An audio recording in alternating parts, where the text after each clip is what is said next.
আমরা আমাদের জীবনে সবসময় একজন সফল মানুষ হতে চাই, কিন্তু অনেক সময় আমাদের একটি সন্দেহ হয়ে থাকে যে আমরা কি আদৌ সফল একজন ব্যক্তি হয়ে উঠতে পারবো। আমরা আমাদের স্বপ্ন পূরণের জন্য অনেক চেষ্টা করে থাকি, কিন্তু কখনো কখনো আমাদের আশেপাশের লোক এরকম কথা বলে দেয় যে তুমি কখনো একজন সফল ব্যক্তি হতেই পারবে না। তখনই আমাদের নিজেদের উপরে একটি সন্দেহ জেগে ওঠে।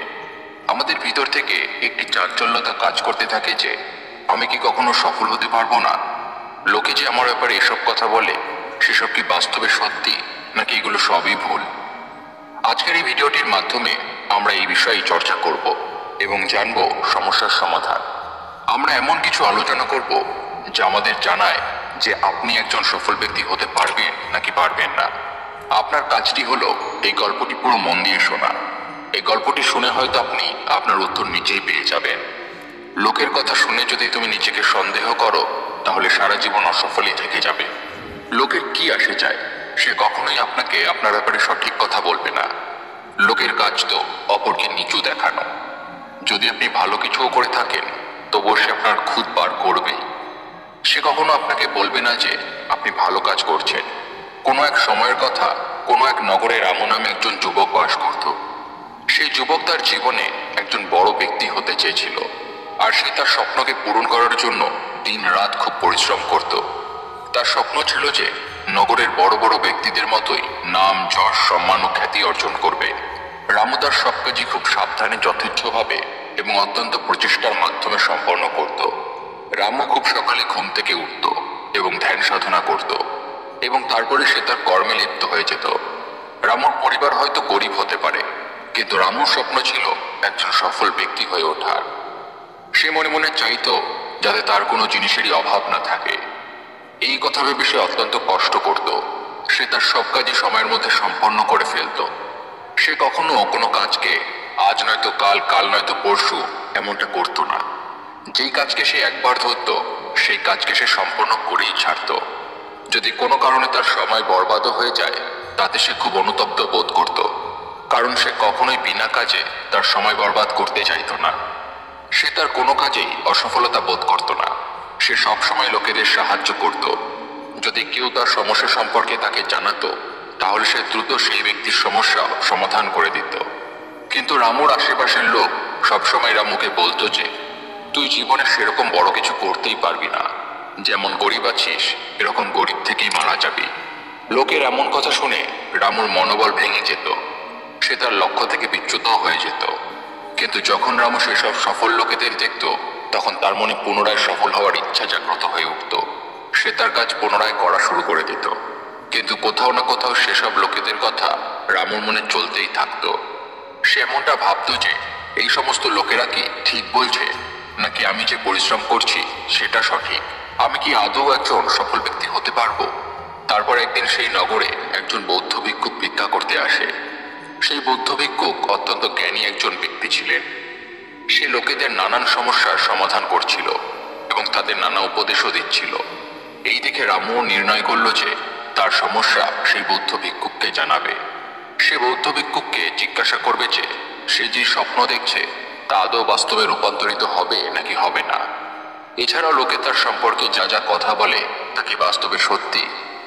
এসব ভেবেই সে বৌদ্ধ ভিক্ষুকের কাছে যায় এবং বলে যে মহারাজ, আমি একটি সংকটের মধ্যে আছি।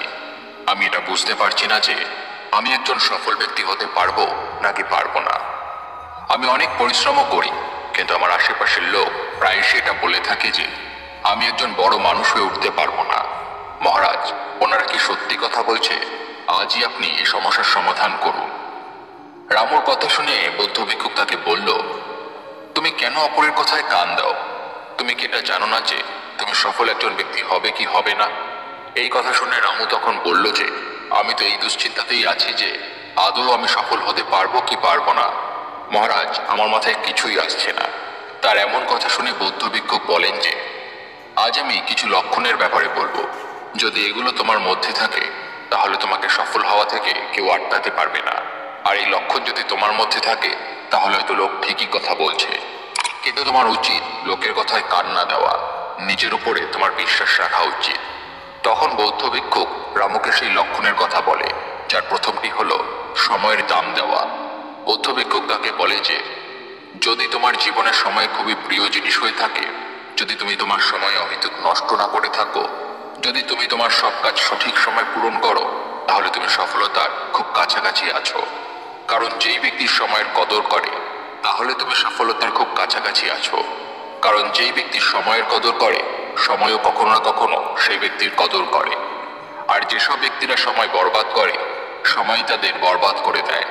আর সময় তো সব মানুষের কাছেই রয়েছে, কিন্তু যেসব ব্যক্তিরা সময়ের প্রয়োগ সঠিকভাবে করে থাকে, সময় তাদের সফলতার কাছে নিয়ে যায়।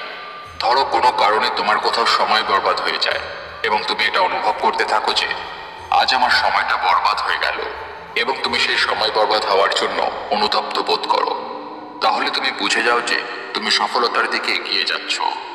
যদি তোমার কাছে জীবনে টাকা পয়সার থেকেও বড় কিছু থেকে থাকে, তাহলে তা হলো তোমার সময়। এই লক্ষণটি তোমার মধ্যে থাকলে তোমাকে সফল ব্যক্তি হওয়া থেকে কেউ আটকাতে পারবে না। সময় খুবই শক্তিশালী। সমস্ত লীলা এই সময়ের জন্যই হয়। যদি আজ আমাদের কাছে টাকা পয়সা নাও থেকে থাকে, সময় সঠিক ব্যবহার করে একদিন না একদিন ধনলাভ করা যেতেই পারে। কিন্তু যদি আমরা আমাদের সময় বরবাদ করে ফেলি, তো আমরা যাই করি না কেন সেই সময়কে আমরা ফিরিয়ে আনতে পারবো না। সময় তো নিরন্তর চলতেই থাকে, সে কখনো কারোর বারণ শোনে না। তুমি যাই করো না কেন, সময় সময়ের কাজ করতেই থাকবে। এখন তুমিও যদি সময়ের সাথে সাথে কাজ করতে থাকো, তাহলে তুমিও সময়ের মতো এগোতে থাকবে এবং সফলতা প্রাপ্ত হবে। সময় এক অমূল্য সম্পদ, একে কখনো অপচয় করা উচিত নয়। যদি তুমি একে বরবাদ করো, তাহলে তুমি নিজেও বরবাদ হয়ে যাবে। তারপর বৌদ্ধ ভিক্ষুক রামুকে তৃতীয় লক্ষণের ব্যাপারে বলল, যা হলো যে কোনো কিছু থেকেই শিক্ষা নেওয়া। তুমি যদি সব জায়গায় সব পরিস্থিতিতে কিছু না কিছু শিখতে থাকো বা কিছু না কিছু শেখার প্রচেষ্টা করতে থাকো, তাহলে ধরে নাও সফলতা তোমার খুব কাছেই। ধরে নেওয়া যাক কোনো এক ব্যক্তি তোমার সাথে খারাপ কিছু করেছে, কিন্তু তোমার যদি এমন মনে হয় যে সেই ব্যক্তি তোমার সাথে খারাপ কিছু করছে না, বরং সে তোমাকে কিছু শিক্ষা দিচ্ছে, এবং তুমি যদি সেটা থেকে শিক্ষা নাও, তাহলে তুমি সফলতা অবশ্যই পাবে। কারণ দেখো, সব মানুষই কিছু না কিছু শিক্ষা আমাদের জীবনে দিয়েই যায়। হতে পারে সেটা ভালো কিংবা খারাপ, এবং এটা সম্পূর্ণই আমাদের উপরে নির্ভর করে যে আমরা কোন দৃষ্টিতে এটাকে দেখছি এবং তা থেকে কি শিক্ষা নিচ্ছি। এবং ধরো তুমি বারবার অসফল হচ্ছ কিন্তু হার মানছো না, এবং সেই অসফলতা থেকে তুমি কিছু না কিছু শিখছো এবং সেই ভুল থেকে শেখা জিনিসগুলোকে নিজের কাজে প্রয়োগ করছো, তাহলে তুমি সফলতার দিকে এগিয়ে যাচ্ছ। কারণ অসফলতাই সফলতার প্রথম সিঁড়ি। যখন একবার আমরা সফল হয়ে যাই এবং দ্বিতীয়বার সেই অসফলতার উপরে কাজ করি, তাহলে আমরা জানতে পারি যে আমরা কোন কারণে অসফল হয়েছিলাম, এবং পরে আমরা সেই ভুলটাকে আর সাধারণত করি না, এবং আমরা অসফলতা থেকেই সফলতার রহস্য জানতে পারি। যখন তোমার জীবনে কোনো সমস্যা আসে এবং তুমি সেটাকে সমস্যা না ভেবে তা থেকে কিছু শেখার চিন্তা ভাবনা রাখো, যদি তোমার মধ্যে প্রত্যেকটা পরিস্থিতিতে শেখার ইচ্ছা থাকে, তাহলে এই গুণ তোমাকে তোমার গন্তব্যস্থলে নিয়ে যাবে। কারণ পৃথিবীতে মায়ের গর্ভে থাকাকালীন সবকিছু শেখা যায় না। পৃথিবীতে আসার পর পরিস্থিতির সামনে মোকাবিলা করেই মানুষ শেখে, এবং যেসব ব্যক্তি যে কোনো পরিস্থিতি থেকে শেখার মনোভাব রাখে, সে সবসময় সফল হয়ে থাকে। এরপর বৌদ্ধ ভিক্ষুক রামুকে তৃতীয় লক্ষণের ব্যাপারে বলে, যা হলো লক্ষ্যের নির্মাণ। বৌদ্ধ ভিক্ষুক রামুকে বলে যে যদি তোমার জানা থাকে যে জীবনে তোমাকে কি লাভ করতে হবে, যদি তুমি তা মনে সেই ব্যাপারে যোজনা বানিয়ে থাকো যে আমাকে জীবনে এটাই করতে হবে, যদি তুমি সেখানে পৌঁছানোর কথা ভাবতে থাকো যে যত সময় লাগুক না কেন ততদিন আমি চেষ্টা করতেই থাকবো এবং একদিন সেই স্থানে পৌঁছে যাব, এবং তুমি তোমার সেই লক্ষ্যে সফলতা পাওয়ার জন্য দিনরাত পরিশ্রম করতেই থাকো এই ভেবে যে আমাকে আমার লক্ষ্যে পৌঁছাতেই হবে, তাহলে সফলতা থেকে তোমাকে কেউ আটকাতে পারবে না। তোমার সামনে যতই সমস্যা আসুক না কেন, তুমি যদি থেমে না যাও এবং নিজের লক্ষ্যের দিকে এগোতে থাকো এবং তোমার কাজের প্রতি যদি সেই পরিমাণ নিষ্ঠা থাকে, তাহলে তোমাকে একজন সফল ব্যক্তি হওয়া থেকে কেউ আটকাতে পারবে না। এরপর বৌদ্ধ ভিক্ষুক রামুকে চতুর্থ লক্ষণের ব্যাপারে বলতে শুরু করে, যা হলো সমস্যার সমাধান বার করা।